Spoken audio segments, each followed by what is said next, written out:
Alright, so now that I have explained to you the mode 1 optimum, if I try and increase the throughput to maximize the throughput, which is mode 2, what happens is, in addition to those 3 constraints, V3 max also goes active. The boil up on the product column goes active, and that limits my throughput. And of course, these 4 variables remain economically important, because again I want to make sure that my reactor operating conditions are such that conversion is high and selectivity is not too low. Well, that is that. The rest of the stuff is as in mode 1. So, it turns out that V3 max is my bottleneck constraint. This is the constraint that limits my throughput, maximum boil up in the third column. Okay. Now, just to contrast, let us put up a control system. The conventional approach is, this is C3, the conventional approach is, you basically choose your throughput manipulator at one of the process feeds and then put in your total material balance loops and then the other loops. Okay. So, what do I do there? Since the limiting reactant is C3, I use that as my throughput manipulator. Okay. Then what I need to do is control the level. So, if I want to control the level of the vaporizer, well, the level has to go this way. Okay. Then I need to control what? Let us put in all other total material balance control loops. So, this one is needed to condense. So, I will put a temperature controller this way. Then I need to control the level of this chap. How do I control? Oh man, that valve is quite far away. So, let us just say this valve is not here, let us just say this valve is here, right here. So, what do I get? I basically get a level controller this way, and I get a level controller for the top this way, I get a temperature controller this way, and I get a, this is the material balance control on the column, vapor and liquid. Then on this column I get level control this way, on this column I get level control this way, pressure control this way. Okay. And then I get my pressure controllers and level controllers as before. Okay. And level control this way. Okay. Now, what do I do with this chap? Yeah, the conventional thing to do. Why did I put in the furnace there? It was put to control the temperature of the reactor feed. So, that is what I do using this. Of course, what do I do with this valve? Of course, I shall set the cooling rate such that temperature of the shell is maintained constant at whatever was its near optimum value over the entire throughput range, which was I think 367 degrees Celsius or something like that. Okay. Then what do I use this valve for? Well, this valve will be used for keeping the pressure of the reaction section. Okay. How many valves are left now? I am left with this valve, that valve, 1, 2, 3, 4, 5. I am left with 5 valves. Okay. The total benzene flow reflects the inventory of the benzene, and therefore, I do a total benzene flow control inside the process, and this makes sure that I do not put in too much benzene or too little benzene. I put exactly the amount of benzene that is required in order to eat up the C3 that is being fed. Okay. So, I have taken care of that. Now, let us start doing some stuff. I am going to set the reflux in ratio with the feed to the column. Okay. So, I take the reflux, the feed, I multiply it by the set point, and this is going to set the reflux into the column. This is a set. Okay. Then I need to control the, of course, the inventory of propylene dropping down is controlled by doing this. I also, but you see, okay, on this column maybe I should change the colors, because on this column what do? I say, well, boil up needs to be max, okay. So, if boil, but I do not really have not done the optimization. So, conventionally what I would do is I will control a tray temperature and there will be a V1 max or V2, this is second column. So, V2 max, and of course, between these two the low select is what will manipulate the steam. Oh well, there is also just a second, because it is just to be consistent, it is actually setting the boil up.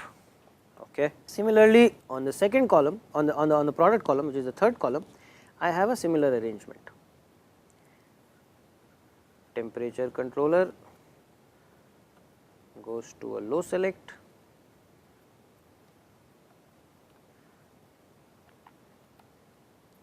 V3 max, and then I have a boil up controller, and the low select output is setting the boil up. Okay. Then which valve is left? Yeah, I have got this valve that is left. What do I use it for? Of course, I have to use it for product purity control, and therefore, what I basically say is I am going to do this composition control. Which composition? C12, by adjusting the reflux. This is what I would do conventionally. Of course, I would also have another composition loop, because I have C6 as another impurity here. So, this will be C6. This composition loop will set the set point of the temperature controller. So, just a sec. So, yeah, this guy is setting this chap. Now that I have done this, my control system is complete. Now, let us say I am increasing throughput. Okay. Strictly speaking, I want to operate the process even in mode 1 at as high a boil up as possible in the recycle column. So, I want V2 max, I want the temperature to be controlled, because if the temperature goes uncontrolled, what that will mean is that too much benzene can leak out and contaminate my product. I cannot afford to lose benzene product impurity control. So, therefore, this temperature controller on the recycle column has to be always on. Okay. What that means is I cannot have V2 max ever going active, because if it goes active, then I am in trouble. I am losing benzene impurity control. Okay. What about this chap, the temperature controller on the third column? Well, again I cannot afford this temperature control to be lost, because if it is lost, then too much cumene will leak out the bottoms, and cumene is precious, that represents a significant economic loss. Okay. So, now how do I manage it? I say that, well, in order to keep V2 at max, because that is what I want to do, now I am putting the optimal constraint controllers. Since V2 is to be max all the time or close to max all the time, what I will do is I will adjust, I put a supervisory controller that takes the boil up,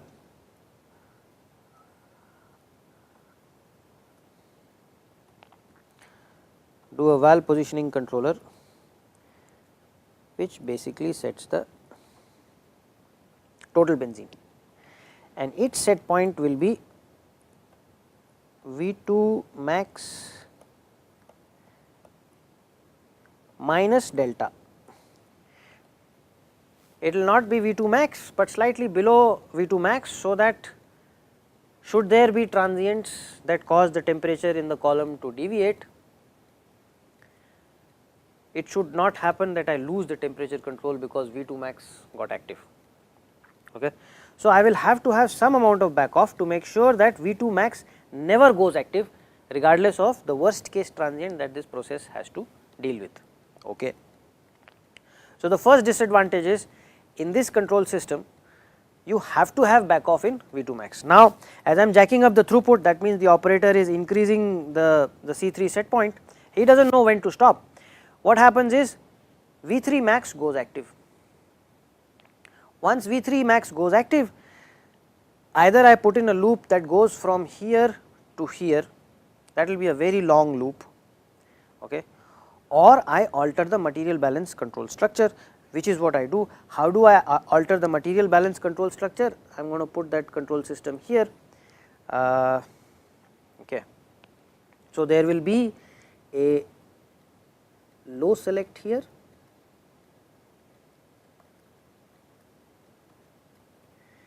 there will be an override temperature controller, because I cannot afford to lose, and of course set point 2 and this is set point 1. I will have, like I discussed earlier, set point 2 must be less than set point 1. Okay. Now, when level control is lost, I need an alternative handle, and that is what I do here. Again I have a low select,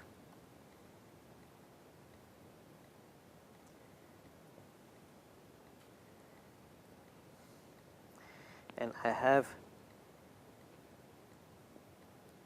an override level controller. How should I draw it? Okay, so there is an override level controller whose output is going to this chap, and these are inputs, this is the output. Okay. And once this override level controller is lost, well, what I do is, what I do is over here I also have a low select. What that does is override level controller,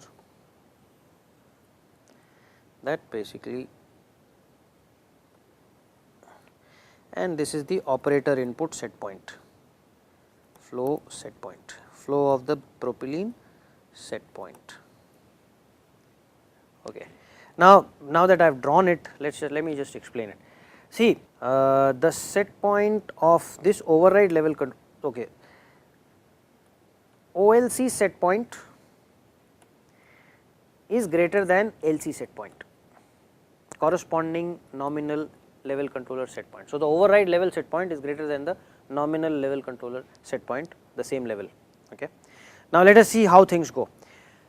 At low throughputs, V3 is not active. So, because V3 is not active, temperature control is using boil up. Why is temperature control using boil up? Because the override temperature controller set point is less than the set point of the nominal controller, and what that basically does is that the override temperature controller sees that, look, my temperature of the tray is actually higher. So, if the temperature is higher, I need to put in more feed to get the temperature back, and therefore, the output of this controller is actually high. Because the output of this controller is high, the level control, level control of, basically this signal gets passed. So, the feed to the product column is under level control of the recycle column, bottom of the recycle column, and so on and so forth. Now, let us say I am increasing this set point. As I am increasing this set point, what will happen is V3 max will become active. When V3 max becomes active, temperature control will be lost of the stripping tray. This temperature will then, because temperature controller is saying increase the boil up, but V3 max has gone active, boil up cannot be increased, therefore, temperature will start to go down. As temperature starts to go down, it will go below the set point of the override temperature controller. Now, the override temperature controller will say, oops, my tray temperature is lower, that means I am putting too much feed. So, this output of the override temperature controller will start to go down.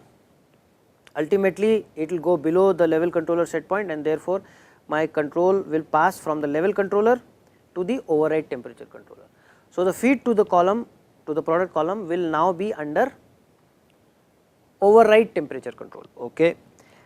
Now the level is uncontrolled on the recycle column bottoms. So since this level is uncontrolled and I am putting in too much feed, what will happen is the level of this column, the level of this bottoms, the bottom sump will start to go up. As this level is going up, what will happen is this level will go beyond the set point of this override level controller. As it goes beyond the set point of this override level controller, the override level controller will say, oops, my level has increased too much, I need to reduce the feed, and because the override level controller output is now decreasing, it will ultimately go below, it will ultimately go small enough so that the low select selects it, and therefore what will happen is the feed to the recycle column will now be controlling the level of the bottoms of that recycle column. And now what will happen is the level on the purge column bottom will be uncontrolled, therefore this level will start to rise, and ultimately this level will rise so much that the override level controller on the purge sump column on the purge sump, that override level controller will say, oops, my level has risen too much, reduce the propylene feed, and ultimately this low select will pass the level controller set point to the propylene feed flow controller. And therefore what happens is once V3 max goes active, I basically alter my material balance control structure from V3 max all the way up to the propylene feed. Yeah, this is what I do. Okay, what is the disadvantage? A, please note that you need 3 override controllers. Okay. Also please note that because SP2 is less than SP1, you will actually have more leakage of precious cumene down the bottoms, that will happen. Yeah, that is just to make it work. Okay. And the further the difference, the more the leakage of precious cumene down the bottoms, so you will have more loss of precious raw material. Also notice that in this scheme, the other constraint which was V2 max, you will have to operate at some amount of back off, this back off is delta, and therefore what this means is in this control system you get greater cumene loss in the DIPB byproduct stream, as well as the process will operate on average at a slightly lower V2, at a boil up that is slightly lower than V2 max, which basically means that the selectivity will be slightly lower. So the selectivity will be slightly lower, and also cumene loss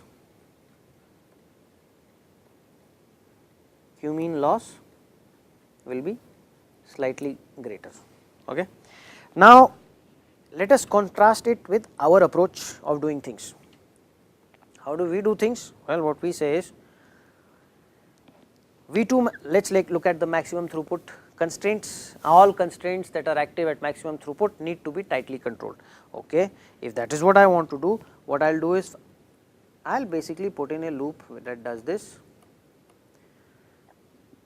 I will put in a loop that does this, and I will say this set point, because this control is going to be very tight, this set point can be set at V2 max without any back off or negligible back off. This will be V1 max. Okay.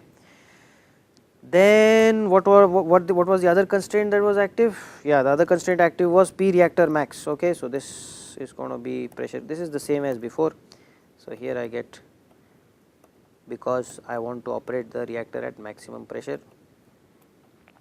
Also I have this loop because composition control of C12 is by adjusting reflux, and this will be a nice and tight loop. Okay.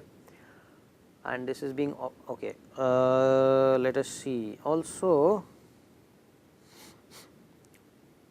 So these loops I have put in place just based on constraints at maximum throughput. What are the other economically important things? The other economically important things are, I want temperature to be as small here as possible so that I get minimum benzene loss, that's as before.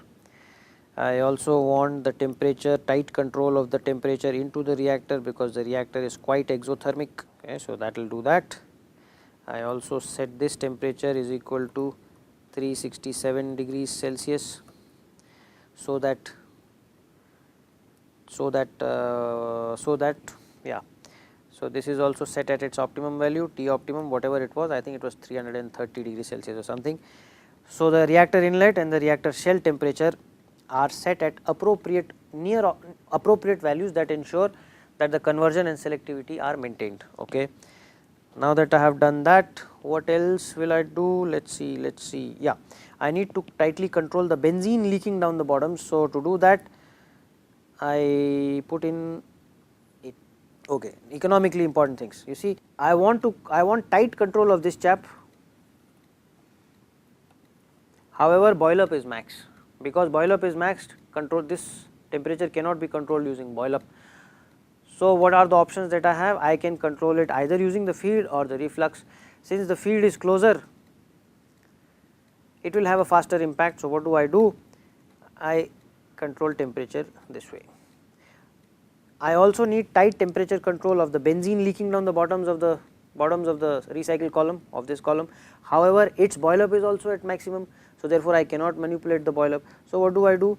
Similar logic, I control temperature using the feed to this column, and of course, I have a benzene composition controller, composition of C6, and that composition controller is essentially setting this set point. Yeah, so this is setting that set point. Sorry, set. Okay, so that takes care of economically important things. What else? Of course, I want to make sure that too much C3 does not leak down the bottoms, that gets done using this. Okay, what else? I also need to make sure that whatever are the condensables in the reactor effluent, they are condensed, this ensures that. What else?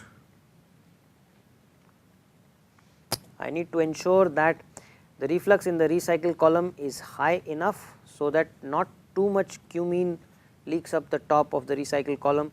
So, what do? As I was doing before, I do it the same way. Okay. Anything else? So, this takes care of most of the all the economically important things that have a steady state effect. I have put in the loops. Now, let me put in the material balance control structure. So, for material balance control, I need to have pressure control. Pressure control on all the columns will be basically conventional. So, I got pressure control, and I have got same thing, pressure control. Okay. Now, how about level controllers? Well, this is conventional level control. This is also, well, how do I put it? Just put a level controller here, and it is conventional. How about level control of this chap? Well, I have got level control this way. What about level control of this chap? Well, I got level control this way, local pairing. Okay. Now, I have a problem in the sense that, what about this level? You will notice that I have basically used up all valves that are local to this column. What about the level of this chap? You will again notice that there are, oh well, I forgot a loop, just a sec. So, of course, there is level control here this way. So, once I have put all these things in place, what I find is that the levels in brown, there are no close by valves that are available to control those levels. Okay. So, how do I control this level and how do I control this level? I can see that the only valves that I have available are actually the two feeds, the C6 feed and the C3 feed, C3, C6. Okay. So, what do? Let us see if it makes sense. Let us say I control the, what does this level represent on the recycle column? This level actually represents C6, C9 and C12, which are separated downstream, yeah, in the product column. C9 and C12 are essentially reaction products, and if this level is increasing, what that means is that I am producing too much C9 C12 in the reactor, which is accumulating in this column bottom. Okay. So, what that means is I need to reduce the ethylene to reduce the amount of C9 and C12 formed in the reactor, so that this level may go back. Yeah, that makes sense. What about this level? Well, this level is because benzene is in large excess in the column. So, this is what accumulates here is a lot of C6, C9 and C12, but C6 will be the dominant component. So, what I can actually do is I can control this level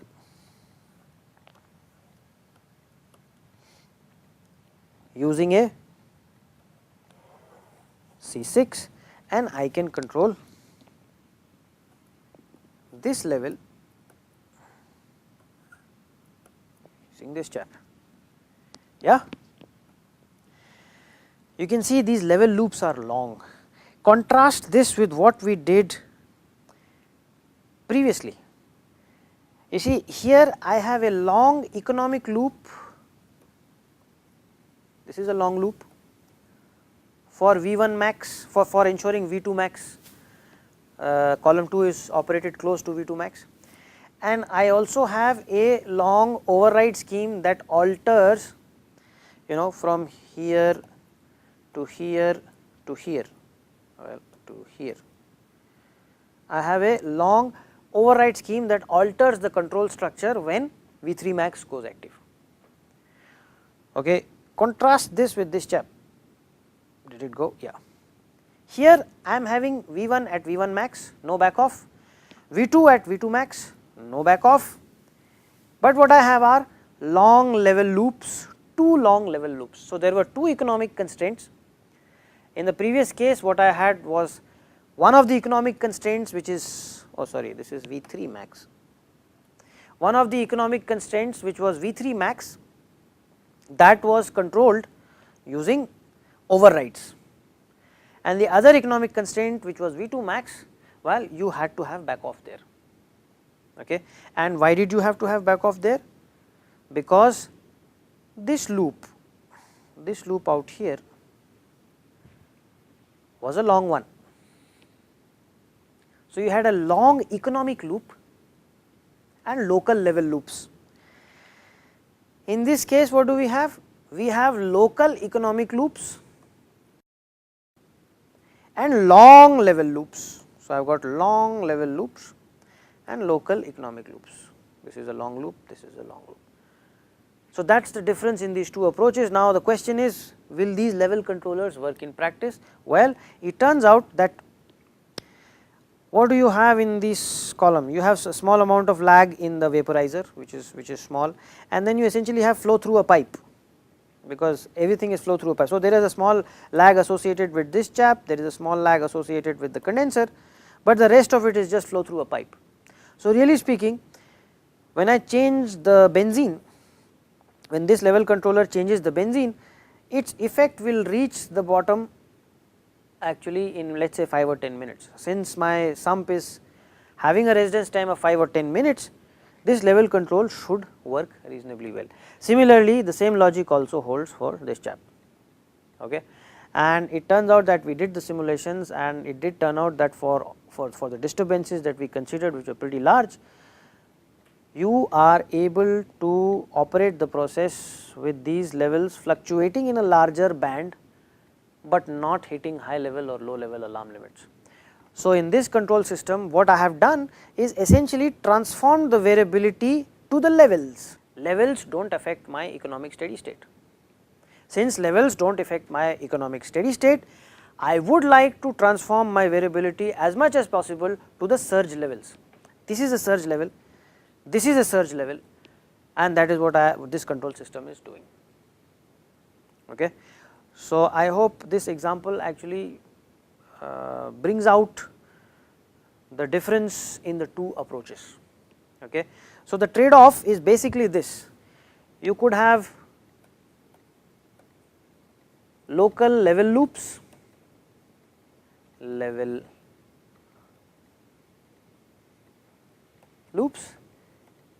and long constraint control loops. What should I say? Active constraint control loops, active constraint control loops. This is the conventional approach. In our approach, what we do is, what we are basically doing in our approach is long level loops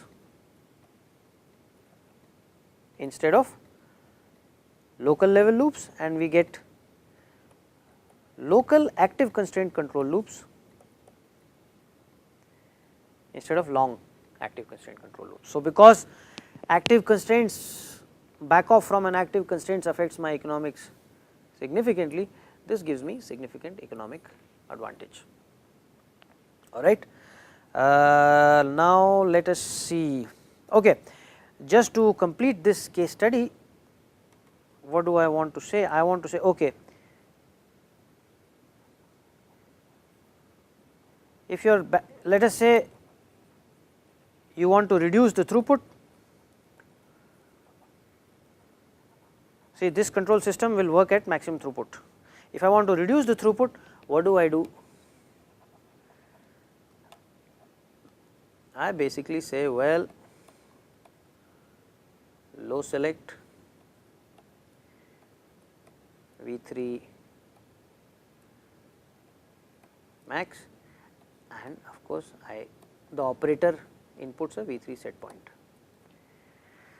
So, when V3 set point is less than the flooding limit of this column, so if I reduce this set point below V3 max, you see the boil up will reduce. If the boil up reduces, temperature will reduce. If the temperature reduces, the temperature controller here will reduce the feed. If this feed reduce if this flow reduces, the level here will actually start to go up.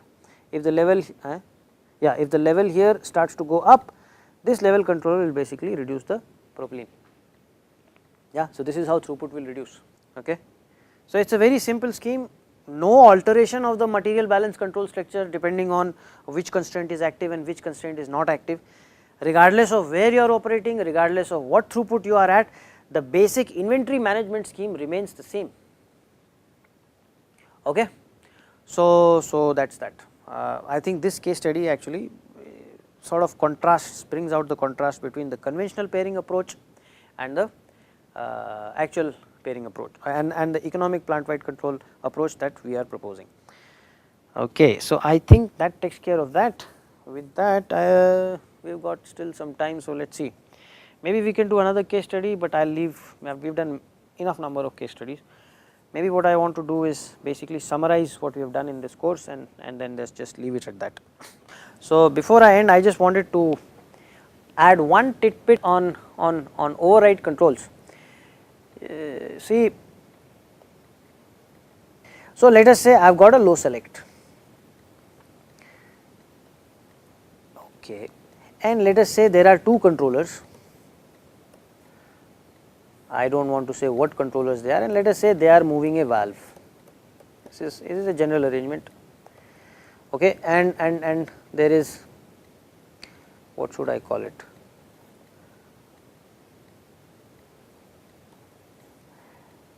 Let us say there is a PI controller number 1 and there is PI controller number 2, which is controlling something. It is not really relevant what you are controlling, but as long as it is clear to us that this valve is being adjusted to maintain either this or that, and that depends basically on which signal is greater of the two. Now, and both of these controllers are PI. If both of these controllers are PI, let us say what we have is, we have the operating condition is such that this valve is under control of this chap. Then what happens is, this guy is off. So, whatever it is trying to control, it will move away, and by design what will happen is, in order to get its control back, what this guy will say is, oh, its output will keep on increasing. Okay. Because its output will keep on increasing, let us say this output goes and saturates at 100%. Let us say this output is at maybe 50%. So, what happened was, when this output increased above 50%, control passed to this chap, and now because control has passed to this chap and this chap, which is this chap, is uncontrolled. To get control back, what this guy is saying is, well, move the valve, and the movement of the valve will actually be in the direction that takes this away from this. Okay. Now let us say the operating condition changes, and now control has to pass from this guy from this guy to this guy. So control has to pass from this guy to that guy. Now what happens is, this output is at 100%. The integral action in this controller actually caused this output to reach its saturation limit. Now what has to happen is that this controller has to unwind from 100% to 15% to 50% before control passes from here to here. So there will be a very long period where control did not pass from here to here. Okay.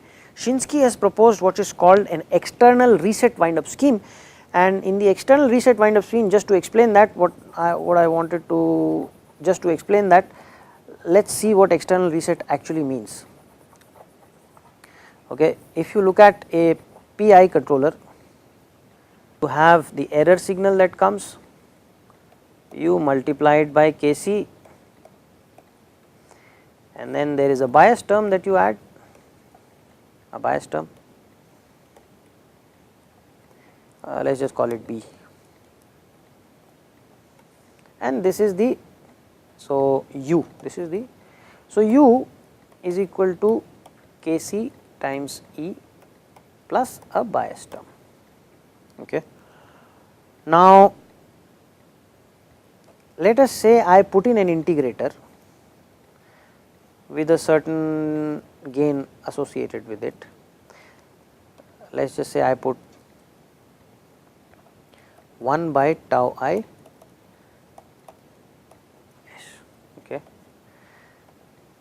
and I try and make sure that the bias matches the output of the controller. So this is the bias and this is the output of the controller. So, well, yeah.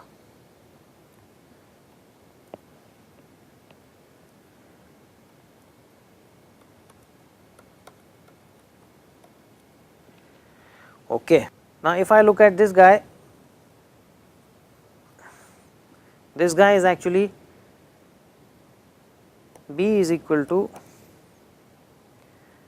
by block diagrams, 1 by tau is whatever is in the forward path divided by 1 upon 1 by whatever is in the forward path divided by 1 plus whatever is in the forward path, that is.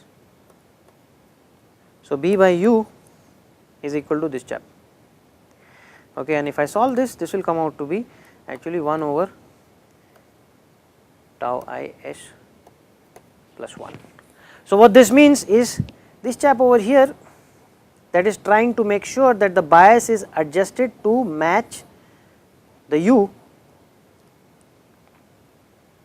this chap can actually be replaced by simply a lag, a simple lag, yeah, and this lag is actually this chap, lag of gain 1 and time constant tau I. Okay. Now, at final steady state, what will happen? At final steady state, because this is just a lag, B will be actually be equal to U. If B is actual to U, what must this signal be? This signal is actually KCE, KC is non-zero. If KC is non-zero, this guy at final steady state, this guy must be 0. Unless this guy is 0, B cannot match U. So, this is another way of looking at PI controller. A PI controller may also be looked at in this way, where you are adjusting the bias so that it matches the controller output. Okay. So, this is again a PI controller, and just to convince you it is actually a PI controller, let me just show you. So, what is U? U is equal to Kc times E plus B, and B is equal to U times the lag, and the lag is 1 by tau is plus 1 times u. If I collect the terms of u on one side, what I will get is u times 1 minus 1 by tau is plus 1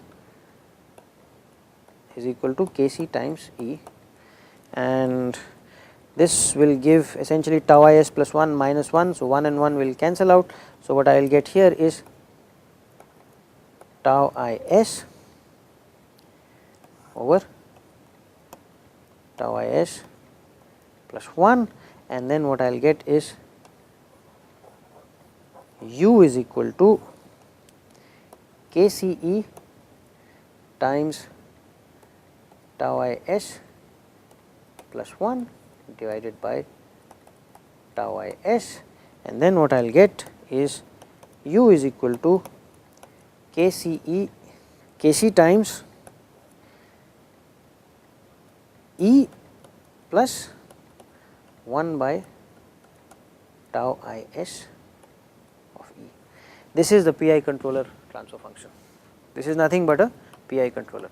So, you can see that this block diagram that I have drawn is actually nothing but a PI controller. Okay. Now, in terms of overrides, the thing that I was talking about,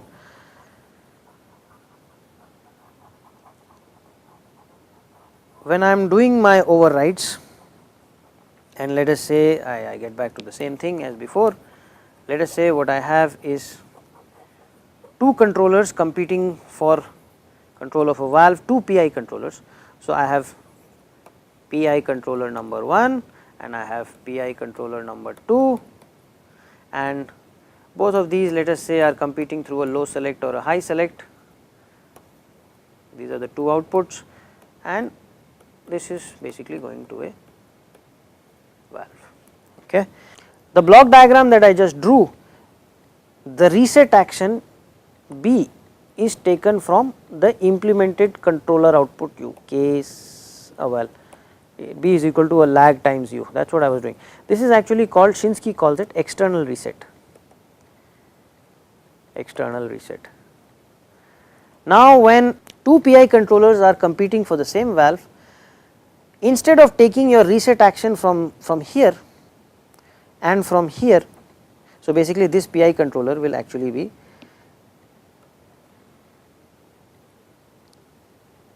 some Kc, some K2 times error in the second variable, and I have a lag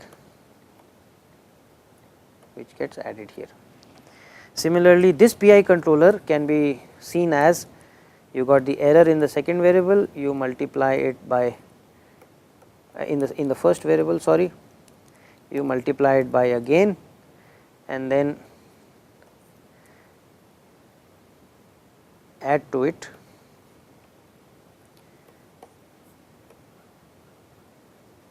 lag 1, and let us just call this lag 2. Okay. These are the two controllers that I have. Okay. So, this is PI 1, oh sorry, this is PI controller 2, this is same thing PI controller 1. Well, if I take this external reset from whatever is implemented,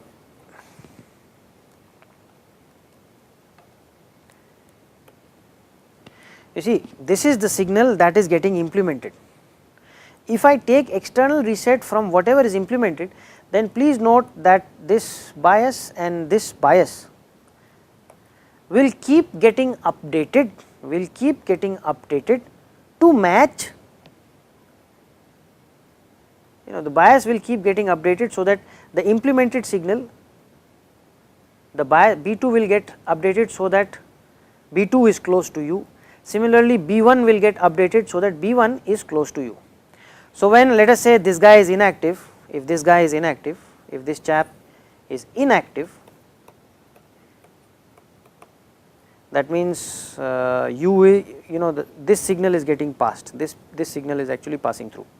So, if this chap is inactive, the second controller is inactive, then what will happen is, even though control this signal is getting passed, this bias B2 will keep getting updated so that it matches U. What that means is this signal will differ from this signal only by whatever is the error here, and if this error remains small, that means the deviation error does not change by much, then what that means is this guy will not go too far away from that guy, and the problem that I was talking about, that this controller must unwind from 100% to the value here, that must happen, that need not happen, because now the passing over of the control is based purely on proportional action, not on the integral action. Okay. So, this is actually a very neat trick. This is called external reset by Shinsky. Shinsky calls it, by the way, Shinsky probably got everything right. Shinsky calls it external reset, and he came up with very simple solutions for problems that you would face, for practical problems that you would face. External reset. So, when you take the reset from the control signal that is implemented, then you will make sure that if this is U1 and this is U2, then you basically make sure that U1 minus U2 is essentially of the order of k times E of whichever, this this k is of whichever controller is inactive, whichever is inactive, of the inactive controller. And if this E does not grow too much, the difference between what is implemented and what is not implemented will not be too large, and then this reset wind up problem that basically requires controller to unwind substantially the controller, because the controller outputs are substantially far away, that problem does not occur. Okay. This is the one thing that I wanted to tell you about overrides. So wherever a PI controller is competing for a valve, its reset action must be taken as an external reset of the signal that gets implemented, regardless of whether the controller is active or inactive. Okay. This was the one thing that I wanted to tell you, and I think with that it is time to summarize what we have done. In summary, all I want to say is, without getting too mathematical, what we have covered are essential process control fundamentals, essential process control, that is it, things that are of use in practice, not too much of theory this way, that way, advanced process control, etc., but essentials. Then we looked at degrees of freedom, okay, and came up with a very intuitive way of figuring out what the degree of freedom of a process is. Then we looked at control of ordinary unit operations, control of unit ops.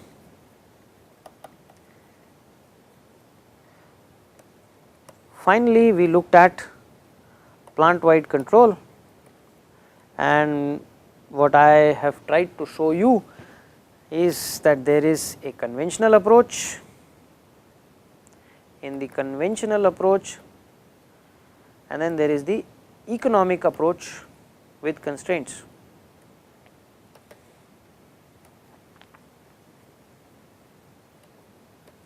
And it is in this economic approach that you pair loops first for what is economically important and then do the material balance control, and I hope that all of this sort of convinces you that, look, designing a plant wide control system is like piecing a puzzle together. How you piece the puzzle together, what approach you take to piece that puzzle together. One approach is the conventional approach, the other approach is the economic approach. Okay. That is where the, what should I say, that is where the art is, that is where all the confusion is, and I hope after going through this course at least some of the confusion will get clarified. Okay. I think that is a good place to end this course. Thank you.